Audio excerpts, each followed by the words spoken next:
All right, let's dive into a story that's, well, it's about hitting absolute rock bottom, but it's also about building an empire from the rubble. We're going to unpack an incredible journey of resilience and really total transformation. Wow. I thought marriage would save me. It almost broke me. That one sentence, that's the heart of this whole thing, right? It's just so raw, so honest. You know right away this is no fairy tale. So let's see exactly how that beautiful dream started to crumble. Okay, so part one, the dream and the reality. This is where we see that huge gap between expectations and, well, what actually happened. It all starts with a dream that I think a lot of us can relate to. The vision she had, it was crystal clear. This wasn't just about having a wedding day. She believed she was getting a real partner, a best friend for life. She saw it as freedom, a brand new beginning, and this bubble of protection and love. I mean, that was the entire foundation she was building her future on. And then look how fast that dream just fell apart. On one side, you have the fairy tale idea, right? Being treated like a princess, feeling all that love and safety. But her reality? It was a completely different story, a brutal one. That love, it turned into blame for not being able to conceive. That safety, replaced by sharp, cutting words. And the partnership, it just dissolved into this cold, punishing silence. Which brings us to part two, alone against the world. So the dream is absolutely shattered, and things just get so much harder from here. This is the point where she finds herself totally and completely isolated. It started with being blamed. Then it became insults. And finally, she was just made to feel completely useless. Imagine that cycle, day in and day out. Blamed, insulted, useless. The weight of that must have been just crushing. So, with literally nowhere else to go, she reaches out to her parents. She's hoping for a lifeline, right? But instead of a rescue, this is the advice she gets. Adjust. Go back to your husband. Just go back.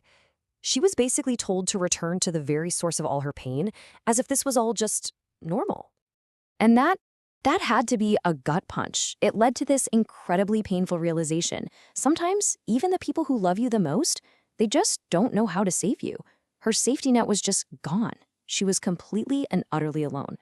So that total isolation brings us to the real climax of the story.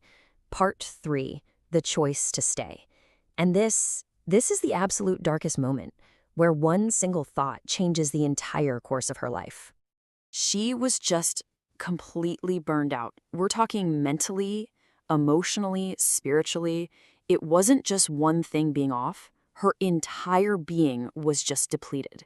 There was nothing left in the tank. At all. And right there, in that moment of just absolute exhaustion, one question somehow managed to cut through all the noise. If I die, what happens to my story? Think about that. It wasn't really about wanting to die. It was about not knowing how to live anymore. And that one question reframed everything. Was this it? Was her legacy just going to be an unfinished story?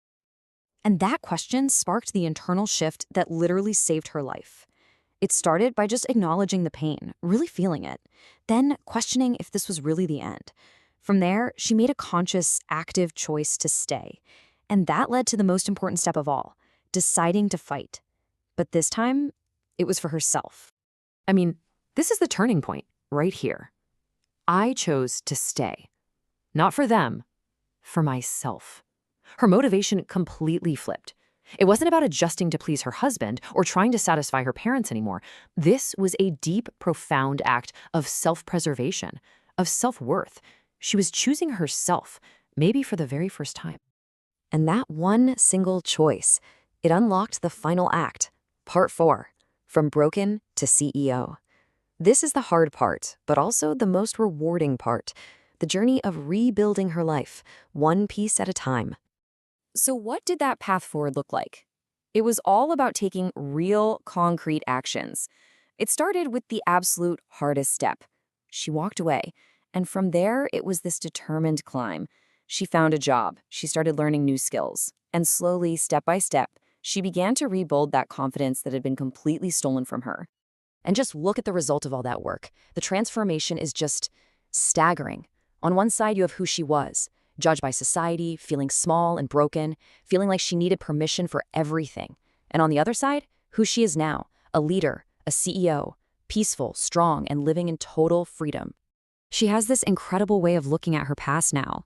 My past didn't destroy me, it trained me. Wow. She didn't let it destroy her. She saw it as training. That horrific experience became the training ground that forged her incredible strength. Her trauma actually became her teacher. And I think this is the ultimate takeaway from her entire journey. It's just a massive message of empowerment. After she realized that no one else was coming to save her, not her husband, not her parents, she discovered that she was the hero she'd been waiting for all along. Because in the end, no one, absolutely no one, will fight for you the way you can fight for yourself. So, we're going to leave you with this final thought. Because her story, it's kind of like a mirror for all of us, isn't it?